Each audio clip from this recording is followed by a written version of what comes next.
কি বলছিস কিরে ফুটো? তোর বাবা তোর বউকে জড়িয়ে ধরেছিল? তা তুই সবকিছু দেখেও চুপচাপ থাকলি, কিছু বললি না? আমি কি বলবো বলতো, এই মালটা যে এই বয়সে এত খেয়ে আছে এটা কি আমি আগে জানতাম নাকি? হঠাৎ কি এমন হলো যে আমার বউকে জড়িয়ে ধরলো? এই ব্যাপারটাই তো আমার মাথায় এখন ঢুকছেই না। কি আবার হবে? আমি শুনেছি জানিস, বুড়ো বয়সে নাকি ছেলেদের কুরকুরানি ওঠে। দেখ গিয়ে তোর বাপেরে উঠেছে, তুই মিলিয়ে নে কোন সময় খবর পাবি লেওরা তোর ভাই হবে। ঢ্যাম নাই, সম্পত্তি একটাই ভাগ হবে, সেটা হচ্ছে ফুটোর নামে, বুঝলি তো? কোনো সময় যদি এমন শুনি লেওরা বাড়ি গিয়ে বাপের পলতে আগুন ধরে দেবো, তখন বুঝবে কেমন লাগে।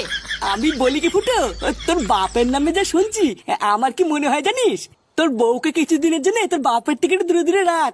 দরকার পড়লে তোর বউয়ের বাপের বাড়ি দিয়ে গিয়ে যা। হ্যাঁ, এটা তুই ঠিকই বলেছিস। লেওরা আমি আর যদি কোনোদিন এরকম দেখি, আমি আর রিস্ক নেবো না, সোজা বাপের বাড়ি গিয়ে দিয়ে আসবো। তার আগে আমার বাপটাকে একটু চোখে চোখে রাখতে হবে।